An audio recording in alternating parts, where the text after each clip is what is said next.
നമ്മൾ ഇന്നത്തെ ക്ലാസ്സിൽ ലെജിസ്ലേച്ചർ അഥവാ നിയമനിർമ്മാണ സഭ എന്താണെന്ന് വളരെ ബേസിക്കായിട്ട് ഗ്രാസ് റൂട്ട് ലെവലിൽ നിന്നും മനസ്സിലാക്കിയാണ് SCERT പാഠഭാഗത്തെ ബേസ് ചെയ്താണ് നമ്മൾ ഇന്നത്തെ ഒരു ക്ലാസ് എടുക്കുന്നത്. ഇന്ത്യയുടെ നിയമനിർമ്മാണ സഭയുടെ പേരെന്താണ്? ഇന്ത്യയുടെ നിയമനിർമ്മാണ സഭയുടെ പേര് പാർലമെൻറ്റ് എന്നാണ്. അതിനു മുൻപ് പറയട്ടെ, നമ്മൾ ഗവൺമെൻറ്റിൻ്റെ 3 ബ്രാഞ്ചസ് എന്തൊക്കെയാണെന്ന് ചോദിക്കുമ്പോൾ ലെജിസ്ലേച്ചർ, എക്സിക്യൂട്ടീവ്, ജുഡീഷ്യറി ഇതേപ്പറ്റി പറയാറുണ്ട്. ഇത് മൂന്നും വളരെ ഇമ്പോർട്ടൻ്റ് ആയിട്ടുള്ളതാണ്. ലെജിസ്ലേച്ചർ ആയിക്കോട്ടെ, എക്സിക്യൂട്ടീവ് ആയിക്കോട്ടെ, ജുഡീഷ്യറി ആയിക്കോട്ടെ, അത്രയേറെ പ്രാധാന്യമുള്ളതാണ് ഒരു രാഷ്ട്രത്തെ സംബന്ധിച്ചിടത്തോളം. ഇവിടെ നമ്മൾ ലെജിസ്ലേച്ചർ എന്താണെന്നാണ് ആധികാരികമായിട്ട് നോക്കാൻ പോകുന്നത്. അപ്പോൾ ഇന്ത്യയുടെ നിയമനിർമ്മാണ സഭയുടെ പേര് പാർലമെൻറ്റ് എന്നാണ്. രാജ്യത്തിന് ആവശ്യമായിട്ടുള്ള നിയമങ്ങളൊക്കെ നിർമ്മിക്കുക എന്താണ്? ഈ പാർലമെൻറ്റാണ്. ഇന്ത്യയിൽ 2 ഹൗസുകളാണ് ഇന്ത്യൻ പാർലമെൻറ്റിനുള്ളത്. ഇന്ത്യൻ നിയമനിർമ്മാണ സഭയ്ക്ക് 2 ഹൗസുകളാണുള്ളത്, ലോക്സഭയും രാജ്യസഭയും. ഇന്ത്യയെപ്പോലെ ബൃഹത്തായ രാഷ്ട്രങ്ങളിൽ പല രാഷ്ട്രങ്ങളിലും എന്താണ് ഇങ്ങനെ 2 ഹൗസുകൾ ഉണ്ടാകാറുണ്ട്. അത് നിരന്തരമായ ചർച്ചകൾക്കും സംവാദങ്ങൾക്കും വൈവിധ്യങ്ങൾ ഉൾക്കൊള്ളുന്ന ഈ രാജ്യത്തിൻ്റെ എല്ലാ കാര്യങ്ങളും തീരുമാനിക്കേണ്ടതുകൊണ്ടുമൊക്കെ എന്താണ് അങ്ങനെ 2 ഹൗസുകൾ വളരെയേറെ ഗുണം ചെയ്യാറുണ്ട്. അതുപോലെ ഇന്ത്യയിൽ സംസ്ഥാന നിയമങ്ങൾ നിർമ്മിക്കുന്നതിന് വേണ്ടിയിട്ട് എന്താണ് സംസ്ഥാന നിയമനിർമ്മാണ സഭകളും ഉണ്ട്. നമുക്ക് എന്താണ് നിയമനിർമ്മാണ സഭ എന്ന് കുറച്ചുകൂടി റൂട്ടിലേക്ക് മനസ്സിലാക്കാം. ഇപ്പോൾ ആദ്യം നമ്മൾ മനസ്സിലാക്കേണ്ടത് ഇത്രയുമാണ്. ഇന്ത്യയുടെ നിയമനിർമ്മാണ സഭയുടെ പേരാണെന്ത്? പാർലമെൻറ്റ്. ഇന്ത്യൻ നിയമനിർമ്മാണ സഭയുടെ പേരെന്താണ്? പാർലമെൻറ്റ്. രാജ്യത്തിന് ആവശ്യമായിട്ടുള്ള നിയമങ്ങൾ നിർമ്മിക്കുക എന്നതാണ് എന്തിൻ്റെ? പാർലമെൻറ്റിൻ്റെ പ്രാഥമിക ധർമ്മം എന്ന് പറയുന്നത്. ഇന്ത്യൻ പാർലമെൻറ്റിന് 2 ഹൗസുകളാണുള്ളത്, ലോക്സഭയും രാജ്യസഭയും. നിയമനിർമ്മാണ സഭയുടെ ചുമതലകൾ എന്തെല്ലാമാണെന്നാണ് നമ്മളിനി നോക്കുന്നത്. ഇന്ത്യൻ പാർലമെൻറ്റിൻ്റെ പ്രധാനപ്പെട്ട ചുമതലകൾ എന്താണ്? ആദ്യത്തെ പ്രൈമറി ആയിട്ടുള്ള ഒരു ധർമ്മം അല്ലെങ്കിൽ ചുമതല എന്ന് പറയുന്നത് നിയമനിർമ്മാണം നടത്തുകയാണ്. അത് നമുക്കറിയാം. നിയമനിർമ്മാണ സഭയുടെ ഒരു പ്രധാനപ്പെട്ട ചുമതല എന്ന് പറയുന്നത് നിയമനിർമ്മാണം നടത്തുക തന്നെയാണ്. രണ്ടാമതായിട്ട് പൊതുഖജനാവിൻ്റെ സംരക്ഷകനായി പ്രവർത്തിക്കുക. എന്താണ്? പൊതുഖജനാവിൻ്റെ സംരക്ഷകനായിട്ട് പ്രവർത്തിക്കുക. രാഷ്ട്രപതി, ഉപരാഷ്ട്രപതി തിരഞ്ഞെടുപ്പുകളിൽ പങ്കാളിയാവുക. ഇവിടെ നിയമനിർമ്മാണം മാത്രമാണോ ചെയ്യുന്നത്? അല്ല, രാഷ്ട്രപതി, ഉപരാഷ്ട്രപതി തിരഞ്ഞെടുപ്പുകളിൽ എന്ത് ചെയ്യുന്നുണ്ട്? പങ്കാളിയാവുന്നുണ്ട്. എക്സിക്യൂട്ടീവിനെ നിയന്ത്രിക്കുക. ഇംപീച്ച്മെൻറ്റ് നടപടിക്രമങ്ങളിൽ ജുഡീഷ്യൽ അധികാരിയായി പ്രവർത്തിക്കുക. ഭരണഘടനാ ഭേദഗതി പരിഗണിക്കലും അംഗീകരിക്കലും. അപ്പോൾ നിയമനിർമ്മാണ സഭയായ ഇന്ത്യയുടെ നിയമനിർമ്മാണ സഭ അഥവാ ഇന്ത്യയുടെ ലെജിസ്ലേച്ചർ എന്ന് പറയുന്നത് ഇന്ത്യൻ പാർലമെൻറ്റാണ്. ഇന്ത്യൻ പാർലമെൻറ്റിൻ്റെ പ്രധാനപ്പെട്ട ചുമതലകളാണ് നിയമനിർമ്മാണം, പൊതുഖജനാവിൻ്റെ സംരക്ഷകനായിട്ട് പ്രവർത്തിക്കുക, രാഷ്ട്രപതി, ഉപരാഷ്ട്രപതി തിരഞ്ഞെടുപ്പുകളിൽ പങ്കാളിയാവുക, എക്സിക്യൂട്ടീവിനെ നിയന്ത്രിക്കുക, ഇംപീച്ച്മെൻറ്റ് നടപടിക്രമങ്ങളിൽ ജുഡീഷ്യൽ അധികാരിയായിട്ട് എന്ത് ചെയ്യുക? പ്രവർത്തിക്കുക, ഭരണഘടനാ ഭേദഗതി പരിഗണിക്കലും അംഗീകരിക്കലും. ഇതെല്ലാമാണ് ഇന്ത്യൻ പാർലമെൻറ്റിൻ്റെ ചുമതലകളെന്ന് പറയുന്നത്. ഇന്ത്യൻ പാർലമെൻറ്റിന് നമ്മൾ പറഞ്ഞു 2 സഭകളാണുള്ളതെന്ന് പറഞ്ഞു. എന്താണ്? എത്ര സഭകളാണ്? ഇന്ത്യൻ പാർലമെൻറ്റിന് 2 സഭകളാണെന്ന് പറഞ്ഞു. ലോക്സഭയും രാജ്യസഭയുമാണ്. അതിൻ്റെ പ്രധാനപ്പെട്ട സവിശേഷതകൾ എന്തൊക്കെയാണെന്ന് നമുക്കൊന്ന് നോക്കാം. ആദ്യം നമുക്ക് ലോകസഭ എന്താണെന്ന് നോക്കാം. പാർലമെൻറ്റിൻ്റെ അധോമണ്ഡലമാണ്. അധോമണ്ഡലം അഥവാ ലോവർ ഹൗസ് ആണെന്ത്? ലോക്സഭ. ഭൂരിപക്ഷ സമ്പ്രദായ പ്രകാരം ജനങ്ങൾ നേരിട്ടാണ് ലോക്സഭാ അംഗങ്ങളെ തിരഞ്ഞെടുക്കുന്നത്. 25 വയസ്സ് പൂർത്തിയായ ഇന്ത്യൻ പൗരന്മാർക്ക് ലോക്സഭയിലേക്ക് മത്സരിക്കാൻ യോഗ്യതയുണ്ട്. ലോക്സഭയുടെ കാലാവധി 5 വർഷമാണ്. ലോക്സഭയുടെ പരമാവധി അംഗബലം 550 ആണ്. 2023 തിരഞ്ഞെടുപ്പിൻ്റെ കണക്കാണ് കേട്ടോ, അത് നോക്കണ്ട. ലോക്സഭയിലെ ഭൂരിപക്ഷത്തിൻ്റെ അടിസ്ഥാനത്തിലാണ് സർക്കാരുകളുടെ രൂപീകരണവും നിലനിൽപ്പും സാധ്യമാകുന്നത്. ഒരു പാർട്ടിക്കോ സഖ്യത്തിനോ സർക്കാർ രൂപീകരിക്കാൻ കഴിയാത്ത സാഹചര്യത്തിലോ, ഭരിക്കുന്ന പാർട്ടിക്കോ സഖ്യത്തിനോ ഭൂരിപക്ഷം നഷ്ടപ്പെടുന്ന സാഹചര്യത്തിലോ രാജ്യം പൊതു തിരഞ്ഞെടുപ്പിലേക്ക് പോകുന്നതാണ്. ലോക്സഭയുടെ അധ്യക്ഷൻ ആരാണ്? സ്പീക്കറാണ്. ധനപരമായ വിഷയങ്ങളിൽ ലോക്സഭയ്ക്ക് രാജ്യസഭയേക്കാൾ കൂടുതൽ അധികാരമുണ്ട്. ധനബില്ലും അവിശ്വാസ പ്രമേയവും അവതരിപ്പിക്കുന്നത് ലോക്സഭയിലാണ്. എന്താണ് ലോക്സഭ എന്ന് നമ്മൾ ഒരുപാട് കേൾക്കുന്നത്? ലോക്സഭ, രാജ്യസഭ. ലോക്സഭയുടെ കാര്യങ്ങളിലേക്ക് വരികയാണെങ്കിൽ ജനങ്ങൾ നേരിട്ടാണ് ലോക്സഭയിലേക്കുള്ള അംഗങ്ങളെ തിരഞ്ഞെടുക്കുന്നത് എന്ന് നമ്മൾ ഒന്നാമത്തെ പോയിൻ്റായിട്ട് പറഞ്ഞു. എങ്ങനെയാണ്? ജനങ്ങൾ നേരിട്ട് തിരഞ്ഞെടുക്കുകയാണ് ചെയ്യുന്നത് ലോക്സഭാ അംഗങ്ങളെ.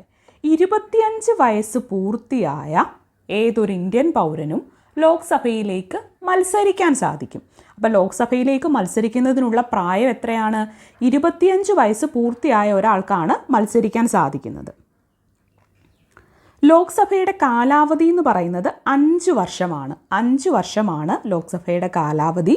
ലോക്സഭയുടെ പരമാവധി അംഗബലം എന്ന് പറയുന്നത് 550 ആണ്. ലോക്സഭ എന്ന് പറയുന്നത് അധോമണ്ഡലമാണെന്ന് നമ്മൾ പറഞ്ഞു. ലോക്സഭയിലെ ഭൂരിപക്ഷത്തിൻ്റെ അടിസ്ഥാനത്തിലാണ് സർക്കാരുകളുടെ രൂപീകരണവും നിലനിൽപ്പും. ലോക്സഭയിൽ ഭൂരിപക്ഷം കിട്ടുന്ന പാർട്ടിയാണ് അധികാരത്തിലേക്ക് വരുന്നത്. അവിടെ അതുമാത്രമല്ല, ഭൂരിപക്ഷത്തിൻ്റെ അടിസ്ഥാനത്തിലാണ് അവിടെ നിലനിൽപ്പും സാധ്യമാകുന്നത്. ഒരു പാർട്ടിക്കോ അല്ലെങ്കിൽ ആ ഒരു പാർട്ടിക്ക് കിട്ടിയില്ല, ഒരു സഖ്യത്തിനോ സഖ്യം ചേർന്നാണ് വിജയിച്ചതെങ്കിൽ ഒരു സഖ്യത്തിനോ അല്ലെങ്കിൽ ഒരു പാർട്ടിക്കോ സർക്കാർ രൂപീകരിക്കാൻ കഴിയാത്ത സാഹചര്യത്തിലോ അല്ലെങ്കിൽ ഭരിക്കുന്ന പാർട്ടിക്കോ സഖ്യത്തിനോ ഭൂരിപക്ഷം നഷ്ടപ്പെടുന്ന സാഹചര്യത്തിലോ രാജ്യം വീണ്ടും പൊതു തിരഞ്ഞെടുപ്പിലേക്ക് പോകും. ലോക്സഭയുടെ അധ്യക്ഷൻ ആരാണ്? സ്പീക്കറാണ്. ലോക്സഭയുടെ അധ്യക്ഷൻ ആരാണ്? സ്പീക്കറാണ്. ധനപരമായിട്ടുള്ള വിഷയങ്ങളിൽ ലോക്സഭയ്ക്ക് രാജ്യസഭയേക്കാൾ കൂടുതൽ അധികാരമുണ്ട്. എങ്ങനെയാണ്? ധനപരമായ വിഷയങ്ങളിൽ ലോക്സഭയ്ക്ക് രാജ്യസഭയേക്കാൾ കൂടുതൽ അധികാരമുണ്ട്. ധനബില്ലും അവിശ്വാസ പ്രമേയവും അവതരിപ്പിക്കുന്നത് എവിടെയാണ്? ലോക്സഭയിലാണ്. അപ്പോൾ നമ്മൾ ലോക്സഭ എന്താണെന്ന് വിശദമായിട്ട് പഠിച്ചു. അതൊന്നും കൂടി പറയുകയാണ്. ഇതുവരെ പറഞ്ഞ കാര്യങ്ങളെ ഒന്നും കൂടി പറയുകയാണ്. ഇന്ത്യയുടെ നിയമനിർമ്മാണ സഭയെ അല്ലെങ്കിൽ ഇന്ത്യൻ ലെജിസ്ലേച്ചറിനെ നമ്മൾ പാർലമെൻറ്റ് എന്നാണ് പറയുന്നത്. പാർലമെൻറ്റിന് 2 സഭകളാണുള്ളത്, ലോക്സഭയും രാജ്യസഭയും. ലോക്സഭയുടെ ഫീച്ചേഴ്സ് എന്തൊക്കെയാണെന്ന് നോക്കിയാൽ, പാർലമെൻറ്റിൻ്റെ അധോമണ്ഡലമാണ് ലോക്സഭ. ഭൂരിപക്ഷ സമ്പ്രദായ പ്രകാരം ജനങ്ങൾ നേരിട്ടാണ് ലോക്സഭാ അംഗങ്ങളെ തിരഞ്ഞെടുക്കുന്നത്. 25 വയസ്സ് പൂർത്തിയായ ഇന്ത്യൻ പൗരൻ ലോക്സഭയിലേക്ക് മത്സരിക്കാനുള്ള യോഗ്യതയുണ്ട്. ലോക്സഭയുടെ കാലാവധി എന്ന് പറയുന്നത് 5 വർഷമാണ്. ലോക്സഭയുടെ പരമാവധി അംഗബലം 550 ആണ്. ലോക്സഭയിലെ ഭൂരിപക്ഷത്തിൻ്റെ അടിസ്ഥാനത്തിലാണ് സർക്കാരിൻ്റെ രൂപീകരണവും നിലനിൽപ്പും. ഒരു പാർട്ടിക്കോ സഖ്യത്തിനോ സർക്കാർ രൂപീകരിക്കാൻ കഴിയാത്ത സാഹചര്യത്തിലോ അല്ലെങ്കിൽ ഭരിക്കുന്ന പാർട്ടിക്കോ സഖ്യത്തിനോ ഭൂരിപക്ഷം നഷ്ടപ്പെടുന്ന സാഹചര്യത്തിലോ രാജ്യം വീണ്ടും പൊതു തിരഞ്ഞെടുപ്പിലേക്ക് പോകും. ലോക്സഭയുടെ അധ്യക്ഷൻ ആരാണ്? സ്പീക്കറാണ്. ധനപരമായ വിഷയങ്ങളിൽ ലോക്സഭയ്ക്ക് രാജ്യസഭയേക്കാൾ കൂടുതൽ അധികാരങ്ങളുണ്ട്. ധനബില്ലും അവിശ്വാസ പ്രമേയവും അവതരിപ്പിക്കുന്നത് എവിടെയാണ്? ലോക്സഭയിലാണ്.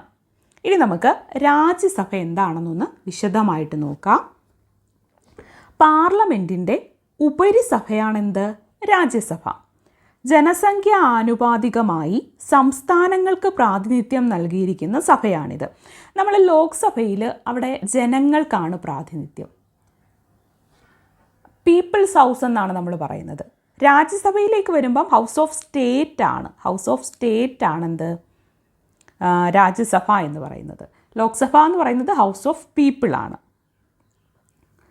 സംസ്ഥാന നിയമനിർമ്മാണ സഭകളിലെ തിരഞ്ഞെടുക്കപ്പെട്ട MLAമാരാണ് രാജ്യസഭാ അംഗങ്ങളെ തിരഞ്ഞെടുക്കുന്നത്. എങ്ങനെയാണ്?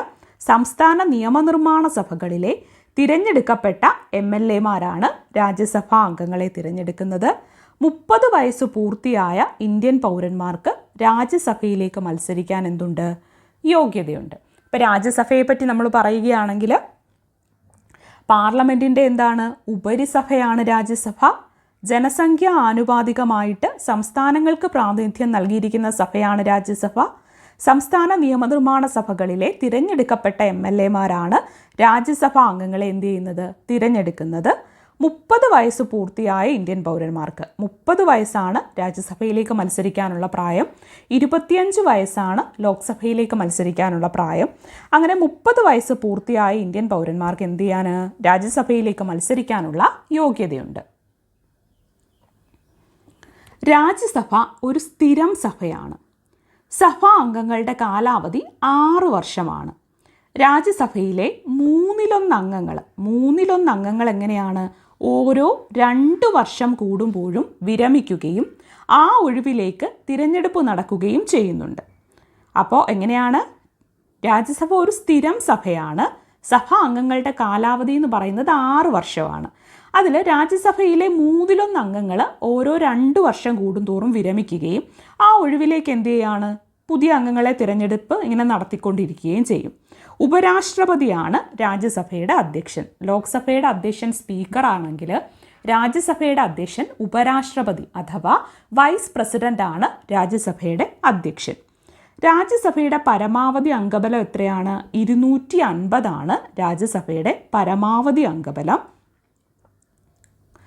ഇതിൽ 238 പേരെ തിരഞ്ഞെടുക്കുകയും 12 പേരെ നോമിനേറ്റ് ചെയ്യുകയാണ്. രാഷ്ട്രപതി നാമനിർദ്ദേശം ചെയ്യുകയുമാണ് ചെയ്യുന്നത്.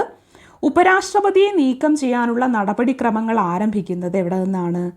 രാജ്യസഭയിൽ നിന്നാണ്. ഉപരാഷ്ട്രപതിയെ നീക്കം ചെയ്യാനുള്ള നടപടിക്രമങ്ങൾ ആരംഭിക്കുന്നത് രാജ്യസഭയിലാണ്.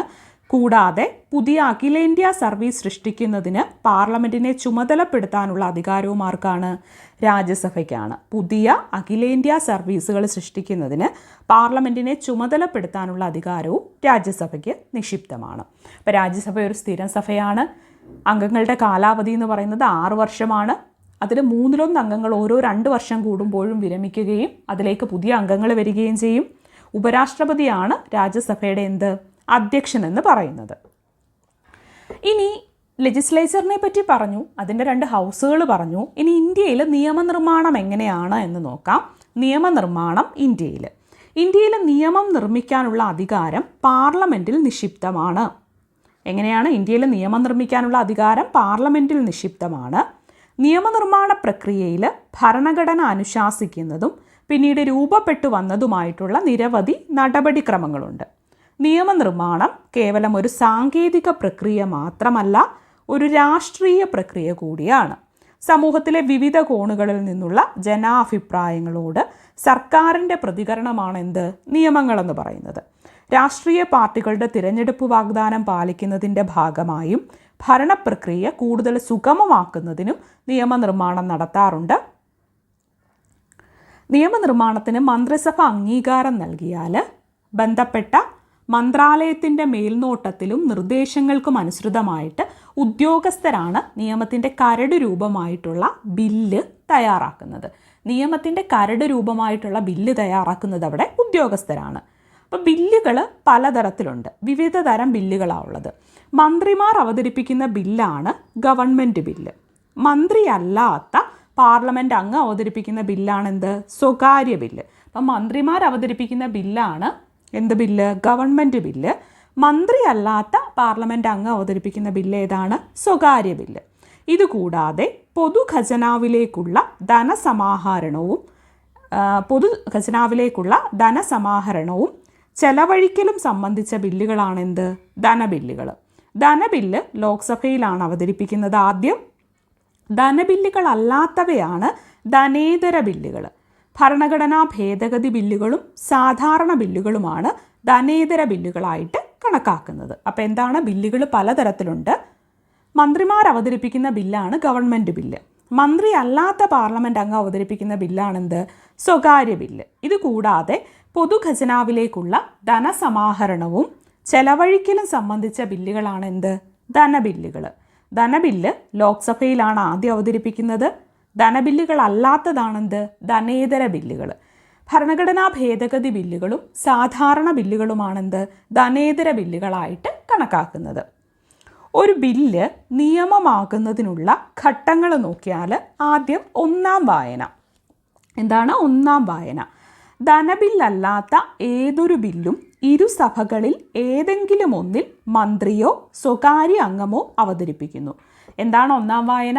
ധനബില്ലല്ലാത്ത ഏതൊരു ബില്ലും പാർലമെൻറ്റിൻ്റെ ഇരുസഭകളിൽ ഏതെങ്കിലും ഒരു സഭയിൽ ആദ്യം എന്താണ് ഒരു മന്ത്രിയോ അല്ലെങ്കിൽ സ്വകാര്യ അംഗമോ എന്ത് ചെയ്യുന്നു, അവതരിപ്പിക്കുന്നു.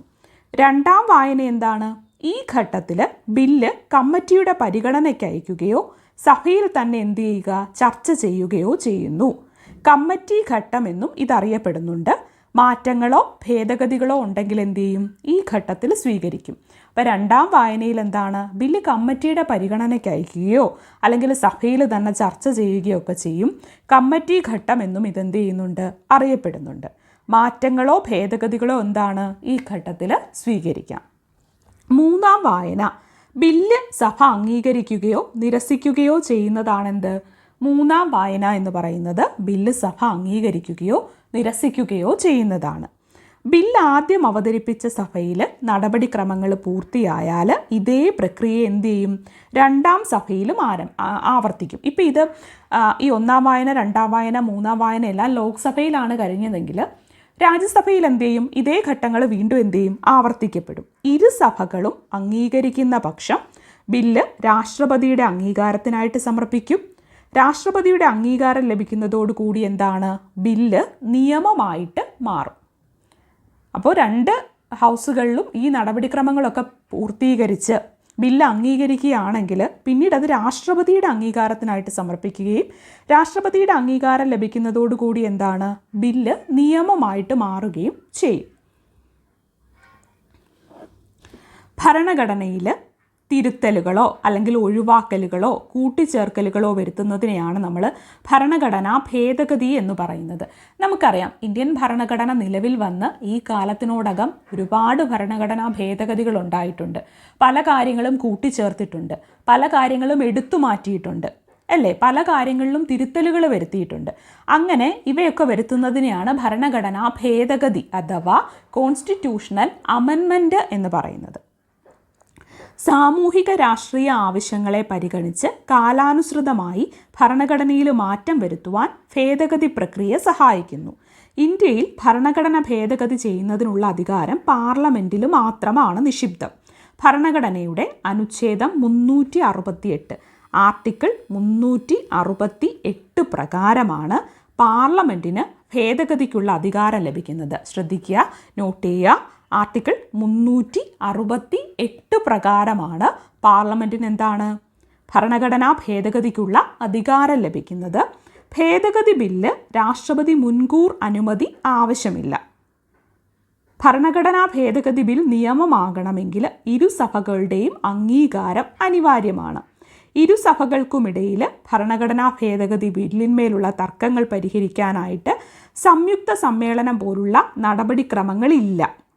ഏതെങ്കിലും ഒരു ഭരണഘടനാ ഭേദഗതി നിയമം ഭരണഘടനയുടെ വാക്കുകൾക്കോ അർത്ഥത്തിനോ വിരുദ്ധമാണെന്ന് കണ്ടാൽ ആ നിയമത്തെ അസാധുവാക്കാൻ ആർക്കധികാരമുണ്ട്, ജുഡീഷ്യറിക്ക് അധികാരമുണ്ട്. അപ്പോൾ എന്താണ്, നമ്മൾ പറഞ്ഞു ഭരണഘടനയിൽ തിരുത്തലുകളോ കൂട്ടിച്ചേർക്കലുകളോ ഒഴിവാക്കലുകളോ ഒക്കെ നടത്തുന്നതിനെയാണ് ഭരണഘടനാ ഭേദഗതി അഥവാ കോൺസ്റ്റിറ്റ്യൂഷണൽ അമെൻമെൻറ്റ് എന്ന് പറയുന്നത്. സാമൂഹിക രാഷ്ട്രീയ ആവശ്യങ്ങളെ പരിഗണിച്ച് കാലാനുസൃതമായിട്ട് ഭരണഘടനയിൽ എന്ത് ചെയ്യാം, മാറ്റങ്ങൾ വരുത്താം. അതിന് ഈ ഭേദഗതി പ്രക്രിയ സഹായിക്കുന്നുണ്ട്. ഇന്ത്യയിൽ ഭരണഘടനാ ഭേദഗതി ചെയ്യുന്നതിനുള്ള അധികാരം പാർലമെൻറ്റിൽ മാത്രമാണ് നിക്ഷിപ്തമായിട്ടുള്ളത്. ഭരണഘടനയുടെ അനുച്ഛേദം അഥവാ ആർട്ടിക്കിൾ എത്രയാണ്, 368 പ്രകാരമാണ് പാർലമെൻറ്റിന് ഭേദഗതിക്കുള്ള അധികാരം ലഭിക്കുന്നത്. ഭേദഗതി ബില്ലിന് രാഷ്ട്രപതി മുൻകൂർ അനുമതി വേണ്ട, രാഷ്ട്രപതിയുടെ മുൻകൂർ അനുമതിയുടെ ആവശ്യമില്ല. ഭരണഘടനാ ഭേദഗതി ബില്ല് നിയമമാകണമെങ്കിൽ ഇരുസഭകളുടെയും അംഗീകാരം എന്താണ്, അനിവാര്യമാണ്. ഇരുസഭകൾക്കുമിടയിൽ ഭരണഘടനാ ഭേദഗതി ബില്ലിന്മേലുള്ള തർക്കങ്ങൾ പരിഹരിക്കാൻ സംയുക്ത സമ്മേളനം പോലുള്ള നടപടിക്രമങ്ങൾ ഇല്ല. അങ്ങനെയുള്ള നടപടിക്രമങ്ങളൊന്നും ഇല്ല. ഈ ഭരണഘടനാ ഭേദഗതി ബില്ലുകളില്ലേ, അത് ഭരണഘടനയുടെ അർത്ഥത്തിനോ അല്ലെങ്കിൽ ഭരണഘടനയുടെ വാക്കുകൾക്കോ ഒക്കെ വിരുദ്ധമാണെന്ന് കണ്ടാൽ ആ നിയമത്തെ അസാധുവാക്കാൻ ജുഡീഷ്യറിക്ക് അധികാരമുണ്ട്. അപ്പോൾ ഭരണഘടനയ്ക്ക് വിരുദ്ധമായിട്ട്, ഭരണഘടനയുടെ വാക്കുകൾക്കും ഭരണഘടനയുടെ അർത്ഥത്തിനും ഒക്കെ വിരുദ്ധമായിട്ടാണ് ഒരു ബില്ല്, ഭരണഘടനാ ഭേദഗതി ബില്ല് അവതരിപ്പിക്കുന്നതെങ്കിൽ അതിനെ അസാധുവാക്കാൻ ആർക്കധികാരമുണ്ട്, ജുഡീഷ്യറിക്ക് അധികാരമുണ്ട്. അപ്പോൾ ഇന്ത്യൻ ഭരണഘടന അനുശാസിക്കുന്ന വിവിധ ഭേദഗതി രീതികൾ ഏതൊക്കെയാണെന്ന് നോക്കാം. അയവുള്ള ഭേദഗതിയുണ്ട്, ദൃഢമായ ഭേദഗതിയുണ്ട്, അതിദൃഢമായ ഭേദഗതിയുണ്ട്. അപ്പോൾ അയവുള്ള ഭേദഗതിയുണ്ട്, ദൃഢമായ ഭേദഗതിയുണ്ട്, അതിദൃഢമായ ഭേദഗതിയുണ്ട്. ഇവിടെയാണ് നമ്മൾ ഇന്ത്യൻ കോൺസ്റ്റിറ്റ്യൂഷൻ്റെ സവിശേഷതകൾ പറഞ്ഞപ്പോൾ ഇന്ത്യൻ കോൺസ്റ്റിറ്റ്യൂഷൻ എന്താണ്? റിജിഡുമാണ്, അതേസമയം എന്താണ്? ഫ്ലെക്സിബിളുമാണെന്ന് നമ്മൾ പറഞ്ഞിട്ടുണ്ട്. ദൃഢവുമാണ്, അതേസമയം അയവുള്ളതുമാണ്. അപ്പോൾ നമുക്കൊരു സംശയം തോന്നാറില്ലേ? അപ്പോൾ അതിവിടെ നമുക്ക് മനസ്സിലാക്കാൻ സാധിക്കും. ആ ഭേദഗതി രീതികൾ തന്നെ നോക്കുമ്പോൾ ഭരണഘടനയുടെ ചില ഭാഗങ്ങൾ ഭേദഗതി ചെയ്യുന്നത് എന്താണ്? ഫ്ലെക്സിബിളായ രീതിയിലാണ്. ചിലത് എന്താണ്? റിജിഡാണ്, ദൃഢമായ രീതിയിലാണ്. ചിലത് അതിദൃഢമായ ഭേദഗതികളും ഉണ്ട്. അതെന്തൊക്കെയാണെന്ന് നോക്കിയാൽ, ഇന്ത്യൻ ഭരണഘടനയിലെ ചില വകുപ്പുകൾ പാർലമെൻറ്റിന് കേവല ഭൂരിപക്ഷത്തിലൂടെ സാധാരണ നിയമനിർമ്മാണത്തിന് സമാനമായ നടപടിക്രമങ്ങൾ വഴി എന്ത് ചെയ്യാം? ഭേദഗതി ചെയ്യാം. എന്താണ്? ഇന്ത്യൻ ഭരണഘടനയിലെ ചില വകുപ്പുകൾ പാർലമെൻറ്റിന് കേവല ഭൂരിപക്ഷത്തിലൂടെ സാധാരണ നിയമനിർമ്മാണത്തിന് സമാനമായ നടപടിക്രമങ്ങൾ വഴി എന്ത് ചെയ്യാം? ഭേദഗതി ചെയ്യാം. ഉദാഹരണത്തിന് സംസ്ഥാനങ്ങളുടെ പേരുകൾ മാറ്റുന്നത്, അതിരുകൾ, പൗരത്വം തുടങ്ങിയവയൊക്കെ എന്താണ്? അയവുള്ള ഭേദഗതികളാണ്. അതൊരു സാധാരണ നിയമം ഭേദഗതി ചെയ്യുന്നത് പോലെ എന്ത് ചെയ്യാം? നമുക്ക് ഭേദഗതി ചെയ്യാൻ പറ്റും. അതെന്താണ്? പാർലമെൻറ്റിന് കേവല ഭൂരിപക്ഷത്തിലൂടെ സാധാരണ നിയമനിർമ്മാണത്തിന് സമാനമായ നടപടിക്രമങ്ങൾ വഴി ഭേദഗതി ചെയ്യാൻ പറ്റും. ദൃഢമായ ഭേദഗതി എന്ന് പറയുമ്പോൾ എന്താണ്? റിജിഡാണ്. അപ്പം നമ്മൾ ആലോചിക്കുക, അത് അത്രയും കുറച്ചും കൂടി സീരിയസ് ആയ കാര്യങ്ങളായിരിക്കും. ചില പ്രധാനപ്പെട്ട വകുപ്പുകളിൽ ഭേദഗതി വരുത്തുവാൻ പാർലമെൻറ്റിന് ഇരുസഭകളുടെയും പ്രത്യേക ഭൂരിപക്ഷം ആവശ്യമാണ്. ഉദാഹരണം എന്താണ്? ഉദാഹരണം മൗലിക അവകാശങ്ങൾ, മാർഗനിർദ്ദേശക തത്വങ്ങൾ തുടങ്ങിയവ. ഫണ്ടമെൻ്റൽ റൈറ്റ്സും directive principles of state policy പോലുള്ള നിർണായകമായ അല്ലെങ്കിൽ അത്രയും പ്രാധാന്യമുള്ള വിഷയങ്ങളിൽ എന്താണ്? ആ വിഷയങ്ങൾ അടങ്ങുന്ന വകുപ്പുകളിലൊക്കെ ഭേദഗതി നടത്താൻ വേണ്ടിയിട്ട് പാർലമെൻറ്റിന് ഇരുസഭകളുടെയും പ്രത്യേക ഭൂരിപക്ഷം എന്താണ്? ആവശ്യമാണ്. അതാണ് ദൃഢമായ ഭേദഗതി എന്നതുകൊണ്ട് ഉദ്ദേശിക്കുന്നത്. ഇനി അതിദൃഢമായ ഭേദഗതി എന്താണ്? ചില അതിപ്രധാനമായ വകുപ്പുകൾ പാർലമെൻറ്റിൻ്റെ ഇരുസഭകളുടെയും പ്രത്യേക ഭൂരിപക്ഷത്തോടൊപ്പം പകുതിയിൽ കുറയാത്ത സംസ്ഥാനങ്ങളുടെ അംഗീകാരത്തോടും കൂടി മാത്രമേ ഭേദഗതി ചെയ്യാൻ കഴിയുകയുള്ളൂ. എന്താണ്? നമ്മൾ ആദ്യം പറഞ്ഞു, അയവുള്ള ഭേദഗതി എന്ന് പറയുമ്പോൾ കേവല ഭൂരിപക്ഷത്തിൻ്റെ സാധാരണ ഒരു നിയമം എങ്ങനെയാണോ ഒരു ബില്ല് പാസ്സാക്കുന്നത് അതുപോലെ ചെയ്യാം. ദൃഢമായ ഭേദഗതി വരുമ്പോൾ അവിടെ പാർലമെൻറ്റിൻ്റെ ഇരുസഭകളുടെയും പ്രത്യേക ഭൂരിപക്ഷം ആവശ്യമായിട്ട് വരുന്നുണ്ട്. അതിദൃഢമായ ഭേദഗതിയിലേക്ക് വരുമ്പോൾ എന്താണ്? പാർലമെൻറ്റിൻ്റെ ഇരുസഭകളുടെയും പ്രത്യേക ഭൂരിപക്ഷത്തോടൊപ്പം പകുതിയിൽ കുറയാത്ത സംസ്ഥാനങ്ങളുടെ അംഗീകാരത്തോടും കൂടി മാത്രമേ എന്ത് ചെയ്യാൻ പറ്റൂ? ഭേദഗതി ചെയ്യാനായിട്ട് സാധിക്കുകയുള്ളൂ. ഉദാഹരണം എന്താണ്? കേന്ദ്ര സംസ്ഥാന അധികാര വിഭജനവും ജനപ്രാതിനിധ്യ നിയമം തുടങ്ങിയവയും. എന്താണ്? കേന്ദ്ര സംസ്ഥാന അധികാര വിഭജനങ്ങളും ജനപ്രാതിനിധ്യ നിയമം തുടങ്ങിയവയും അതിദൃഢമായ ഭേദഗതിയിലൂടെ മാത്രമേ എന്ത് ചെയ്യാൻ പറ്റൂ? നമുക്ക് ഭേദഗതി ചെയ്യുവാനായിട്ട് സാധിക്കുകയുള്ളൂ. അപ്പോൾ ഇത്രയും കാര്യങ്ങളാണ് ലെജിസ്ലേച്ചർ അഥവാ നിയമനിർമ്മാണ സഭയെ പറ്റി നമുക്ക് നോക്കാനുള്ളത്. ഇതുപോലെ നമുക്ക് എക്സിക്യൂട്ടീവും ജുഡീഷ്യറി എല്ലാം നോക്കണം. ഈ ഭാഗം 1-2 ആവർത്തി കേൾക്കാൻ ശ്രമിക്കുക. കേട്ട് കഴിയുമ്പോൾ എന്താണ്? നന്നായി മനസ്സിലേക്ക് പതിഞ്ഞോളും. അപ്പോൾ കൂടുതൽ ഇൻഫർമേറ്റീവായിട്ടുള്ള കാര്യങ്ങളുമായിട്ട് നമുക്ക് മറ്റൊരു ക്ലാസ്സിൽ കാണാം.